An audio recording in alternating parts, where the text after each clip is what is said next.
आपने स्मरण किया रहना परगुन राम भजन भागवत उजागर। श्री राम रैन जी के विषय में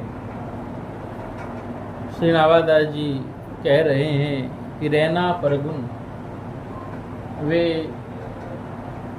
त्रिगुणातीत हैं और त्रिगुणातीत हैं, इसीलिए वे ऐसा राम भजन कर सके कि वे भागवत बन गए।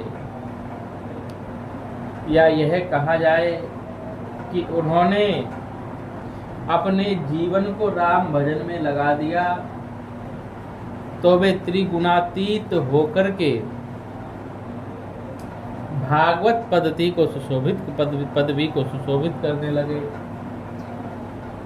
और इन्हीं के ऐसे निष्काम प्रेम को देख करके, भजन को देख करके, जिसकी चर्चा हम लोग आगे करेंगे, श्री ठाकुर जी ने इनको उजागर कर दिया। और जब कोई भक्त उजागर होता है, भक्त का प्रकाश होता है, भक्त का प्रकाश होता है, तो उस प्रकाश में न जाने कितने ही उभय आंधरे, बाहर भीतर दोनों से जो अंधे हैं, उन जीवों के मार्ग का मार्गदर्शन वह भागवत करता है, वह भक्त करता है। तो इसको हमने कल विस्तार से सुना। श्री खेमाल जी के चरित्र की यही विशेषता है कि श्री खेमाल जी के छप्पे में खेमाल जी की चर्चा नहीं है, खेमाल जी के वंश की चर्चा है और खेमाल जी के सदन की चर्चा है। तो खेमाल जी के वंश की और सदन की चर्चा नाभाजी कर रहे हैं, खेमाल जी की नहीं कर रहे हैं। इसका कारण है, इसका कारण यह है कि खेमाल जी के वंश और खेमाल जी के सदन की तो कुछ कुछ महिमा मैं कह सकता हूँ, पर खेमाल जी की जैसी महिमा है, उस महिमा को मैं गा नहीं सकता, उस महिमा को मैं बखान नहीं कर सकता। यदि किसी महापुरुष की दिव्य महिमा का बखान करना हो, तो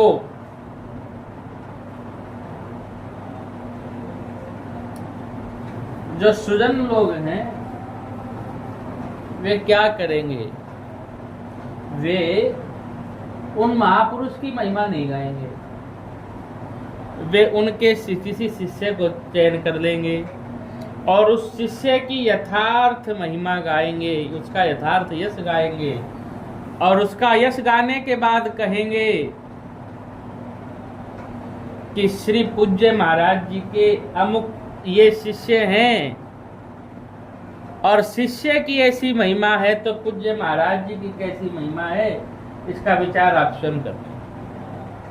तो श्री खेमाल जी के वंश की ऐसी महिमा है तो खेमाल जी की कैसी महिमा है, खेमाल जी की कैसी भक्ति है, इसका विचार श्री नाभाजी कह रहे हैं। भैया जिसकी मति कर सके वो कर ले। तो प्रेमी परम किशोर उधर राजत रत्नाकर,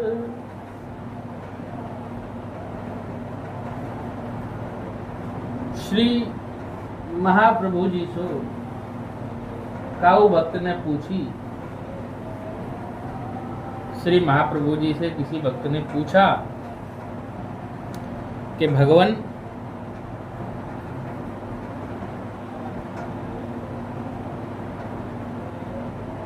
मैंने सुना है 100 ब्राह्मणों को जिमाने का बहुत भारी फल होता है, पर मेरे पास ऐसा सामर्थ्य नहीं है कि मैं 100 ब्राह्मणों को जिमा सकूं, भोजन करा सकूं। तो मुझे क्या करना चाहिए? तो पूज्य चरण ने कहा कि भैया तो तुम ऐसा करो, किसी एक विरक्त सन्यासी को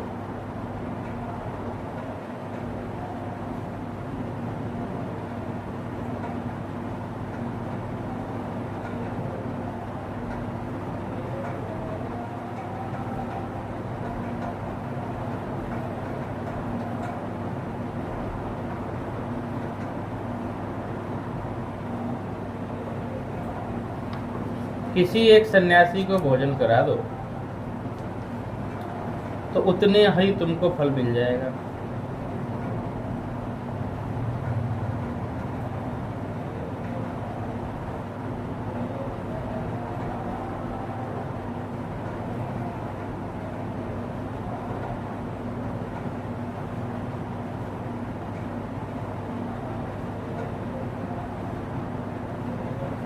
उतना ही तुमको फल मिल जाएगा।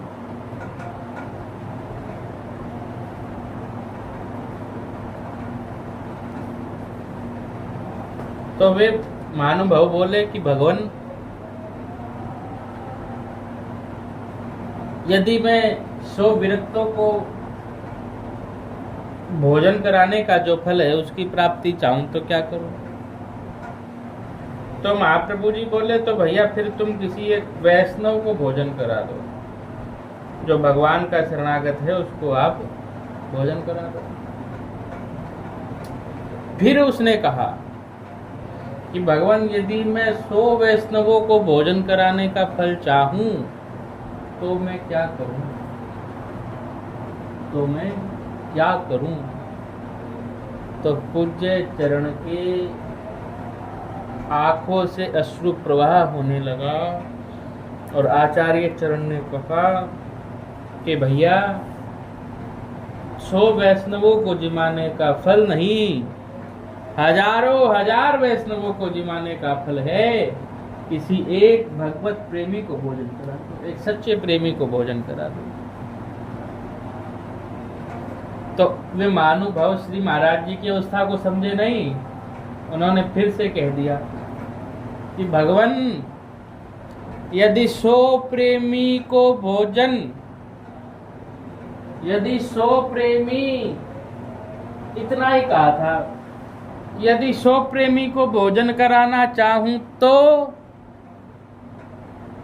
श्री महाराज जी फूट फूट करके रोने लग गए। भैया, तुम क्या बात करते हो? हाथ में दीपक लेकर के खोजोगे संसार में तो तुमको कोई एक भगवत, सच्चा भगवत प्रेमी मिल जाए तो अपना सौभाग्य मानना।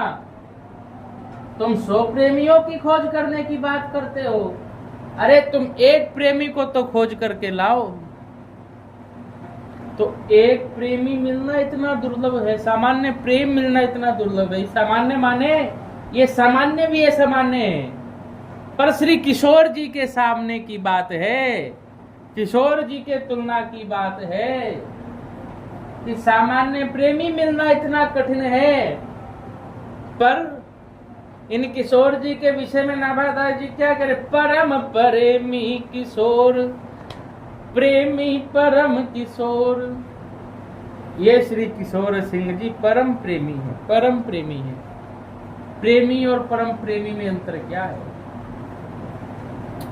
प्रेम की सीढ़ी वहीं से प्रारंभ होगी, वहीं से प्रारंभ होगी जहां से श्री ठाकुर जी के अतिरिक्त कोई कामना रह न जाए, वहां से सीढ़ी प्रारंभ होती है। और श्री ठाकुर जी ही, ठाकुर जी ही, ठाकुर जी ही एकमात्र मेरी संपूर्ण इंद्रियों के भोक्ता बन जाएं और भोग्य बन जाएं।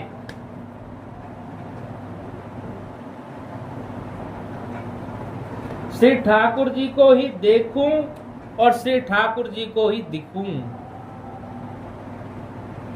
उनके अलावा मेरे मन मस्तिष्क में कुछ और न छाया रहे, श्री मनमोहन ही छाए रहें तो प्रेमी। संसार की, प्रलोक की समस्त कामनाओं का नाश हो गया तो प्रेमी। संपूर्ण मोक्ष का भी त्याग कर दिया, अर्थ न धर्म न काम रुचि, गति न चाहूं निर्वाण, तो प्रेमी कहलाएगा। पर परम प्रेमी कौन कहलाएगा? परम प्रेमी वह कहलाएगा कि श्री राम जी से भी प्रेम करने का, श्री श्याम सुंदर से भी प्रेम करने का यदि कोई फल हो तो उस फल की तरफ भी अपनी आंख के कोने से भी ना देखे। गोस्वामी जी दोहावली में एक जगह कह रहे हैं कि 4 पदार्थ ये नष्ट हो जाए और मीठ डाकनी खाऊं और मृत्यु को डाकनी खा जाए और राम शोक स्नेह किए को जो कछु फल सो जरी जाऊ। ये है परम प्रेमियों की स्थिति कि हमने ठाकुर जी से प्यार किया तो इस प्यार का भी कोई फल होगा, प्यार का भी कोई फल होगा ना। हमने इस लोक के परम परम परम परम पिता को से प्यार किया, अनंत ब्रह्मांडों के मालिक से प्यार किया, उसको अपना सब कुछ सौंप दिया, तो उसका फल तो होना चाहिए है।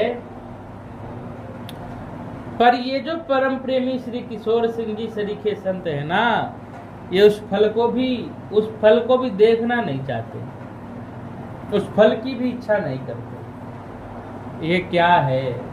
श्री ठाकुर जी से प्यार करने का फल क्या है बताओ? श्री ठाकुर जी से आप सब प्रेम करती हैं तो इसका फल क्या आपको दिखता है?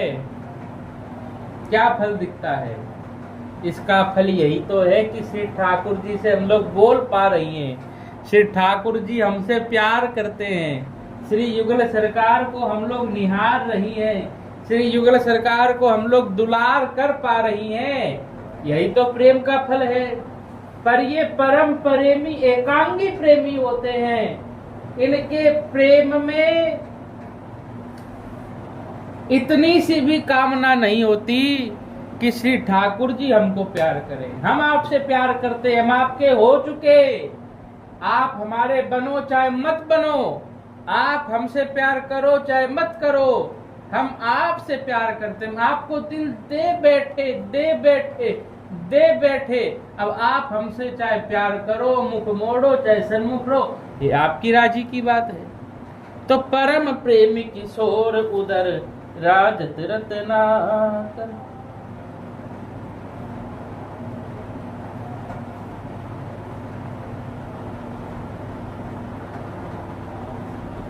और इसका एक भाव है,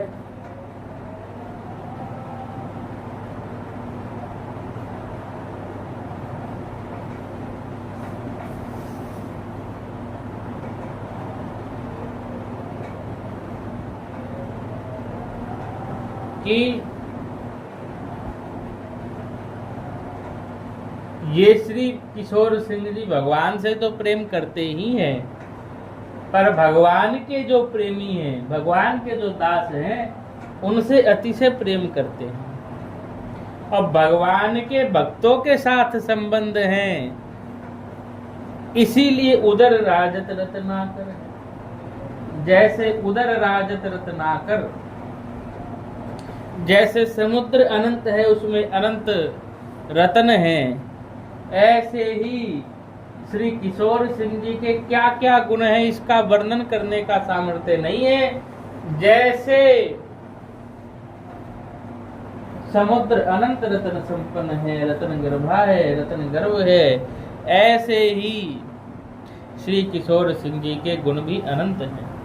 हरिदासन के दास दशा ऊंची ध्वजधारी, हरिदासन के दास दशा ऊंची ध्वजधारी।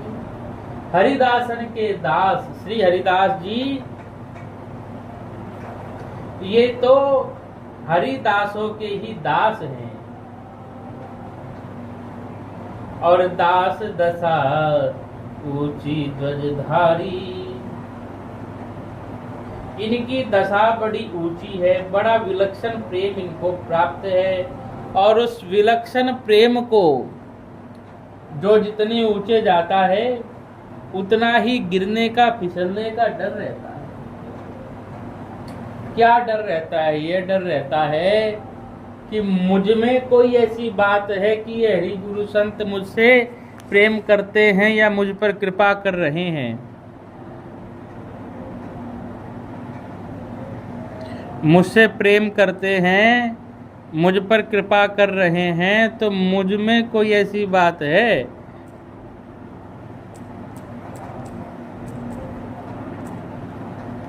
मुझ में कोई ऐसी बात है? ऐसा इनको लगता। ऐसा जिसको लगता है तो वो ऊंची दशा को प्राप्त हो जाए तो भी ये गर्व प्रहारी है। इनको अभिमान पसंद नहीं आता। और अंकरेऊ गर्भ तरु भारी, और प्रण हमार सेवक हित कर। तो फिर इनको ये पसंद नहीं आता कि भाई मेरा भक्त इस अभिमान रूपी तरु के बोझ में रहे। या तो अभिमान ही रहेगा, या तो अभिमान के भाव ही रहेंगे, या भगवान के भाव ही रहेंगे। तो अभिमान आ जाएगा तो फिर भगवान कहाँ जाएंगे? तो अपने स्थान की रक्षा तो करेंगे ना। तो ऊंची दशा को जो प्राप्त होगा तो उसमें ये संशय बना रहेगा कि हरि गुरु संतों की जो कृपा है वो मुझ पर हो रही है, मुझ में कोई गुण है। नहीं नहीं, दशा ऊंची ध्वजधारी, और उस ध्वजा को, उस दशा को ऊंचा ही रखा इन्होंने सदा। क्यों ऊंची रही इनकी दशा, सदैव नीचे नहीं आई? इसका कारण है हरिदासन के दास, हरिदासन के दास।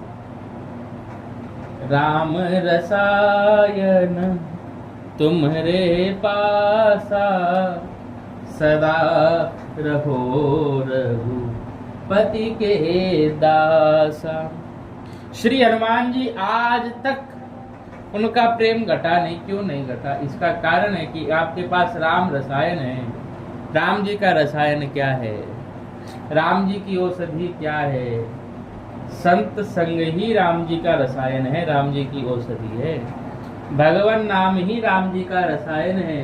और यह सत्संग और नाम श्री हनुमान जी के पास है, इसलिए वे सदा श्री रघुनाथ जी के दास बने रहते हैं, बने हुए हैं, बने रहेंगे। इसी प्रकार हरिदासन के दास हैं। स्वयं को गुलाम समझते हैं, नौकर समझते हैं, दासत्व अपने में स्थापित कर रखा है। और दास हैं तो भक्तों ने सहारा दे रखा है। और निर्भय अनन्य उदार, रसिक जस रसना भारी। निर्भय, अनन्य, परम उदार और रसिक। और रसिक श्री श्याम सुंदर के विशाल सुयश को सदा सदा सदा सदा अपने वाणी से गाते रहते हैं। निर्भय अनन्य, निर्भय हैं, अनन्य हैं, और परम उदार और रसिक हैं। जस रसना भारी, ये 5 विशेषण को श्री नावादास जी दे रहे हैं। निर्भय, भगवान की शरणागति के अतिरिक्त जीव निर्भय पद को नहीं पा सकता। उसका कारण है, क्यों? क्योंकि सबका सामर्थ्य सीमित है ना सरकार। आपका सीमित, सरकार का सामर्थ्य सीमित है। तो सब लोग एक जगह तक, एक स्थान तक, एक सीमा तक, एक अवधि तक, एक हद तक निर्भय कर सकते हैं। आगे फिर उनके हाथ पांव फूल जाते हैं, भैया ये क्षेत्र हमारा नहीं। पर श्री ठाकुर जी तो सब जगह के मालिक है ना, सब जगह इनका राज चलता है। तो इनकी शरण में जो जीव आ जाता है सहज निर्भय हो जाता है। और जब निर्भय जीव हो जाता है तभी वो अनन्य बन पाता है। निर्भय जब हो जाएगा ना तभी अनन्य बनेगा। और भयभीत रहेगा तो कभी इस द्वार, कभी उस द्वार, कभी इस द्वार, कभी उस द्वार करेगा। जब भगवान की शरणागति पर भरोसा हो गया, जीव सर्वथा निर्भय हो गया कि मैं मंगल भवन मंगलहारी भगवान की शरण में बैठा हूं। इनकी शरण में संसार की कोई शक्ति मेरा मंगल नहीं कर सकती। यह जब निर्भयत्व आ गया तभी अनन्यत्व आएगा। और उदार जो सुख स्वयं में मिल रहा है वह भगवत यश, भगवत सुयश, भगवत शरणागति सबको देते। क्यों? क्योंकि ये रसिक है। रसना जस भारी, ये एक बड़ी विशेष बात है। रसिक है और रसना जिसका है, मुख से कथा कह करके जिसको रस मिलता है वही रसिक है। भगवान की गुणावली का चिंतन करके जिसको सुख मिलता है, जिसको रस मिलता है, आनंद मिलता है, स्वाद आता है, वही रसिक है। रसिक जस रसना भारी और दसदा संपत्ति संत बल, सदा रहत प्रफुल्लित बदन। दसदा संपत्ति संत बल, सदा रहत प्रफुल्लित बदन। खेमाल रतन राठौड़ के अटल भक्ति आई सदन। दसधा संपत्ति,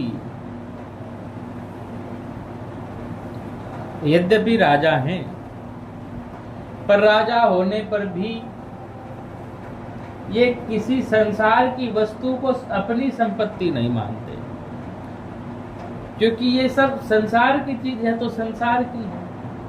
इनके हृदय की निधि क्या है, ये किसकी संपत्ति रखते हैं?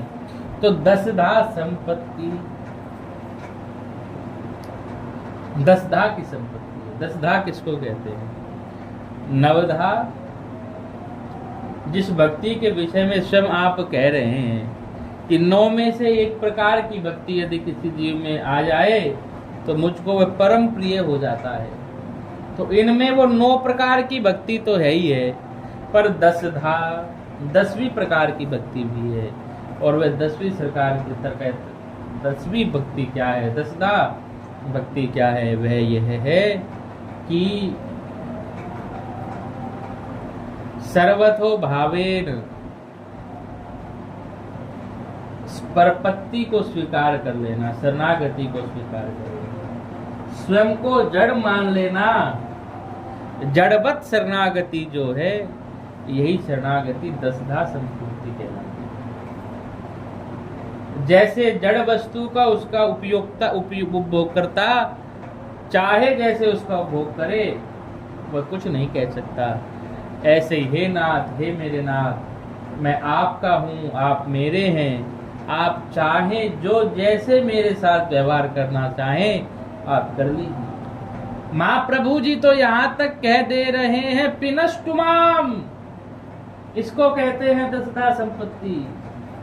पिनष्टुमाम, हे मनमोहन, यदि मेरी टेर आपको बार बार तंग कर रही है तो आप मुझको पीस डालिए, अपने चरणों से रोंद दीजिए मुझको, पर मैं आपसे प्रेम करती हूँ, आपसे प्रेम करती हूँ, आपसे प्रेम करती हूँ और आपसे प्रेम करती रहूंगी। ये है दसधा संपत्ति। और संत बल,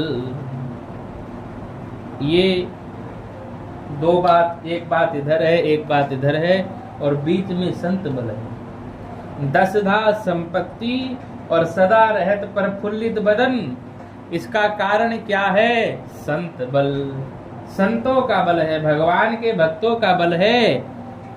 यही वस्तुतः सच्चा बल है भैया। यद्यपि आज विलंब हो गया है, तो संत बल और सदा रहत प्रफुल्लित बदन, संत भगवंत की कृपा से सदैव प्रसन्न रहते हैं, रहते रहेंगे और रहते थे, आज भी हैं और सदैव रहते आए हैं और आगे भी रहेंगे। यही संत चरण आश्रय लेने का फल है कि जीव के सब प्रकार के दुख दोष सदा सर्वदा के लिए नष्ट हो जाते हैं और वे सदैव हंसता खिलखिलाता परमानंद में, प्रेमानंद में, भजनानंद में, कथा सर्वनानंद में डूबा रहता है। तो सदा रहत प्रफुल्लित बदन और खेमाल रतन राठौड़ के अटल भक्ति आई सदन। तो यहाँ हम आज की कथा को विश्राम करते हैं और कल हम लोग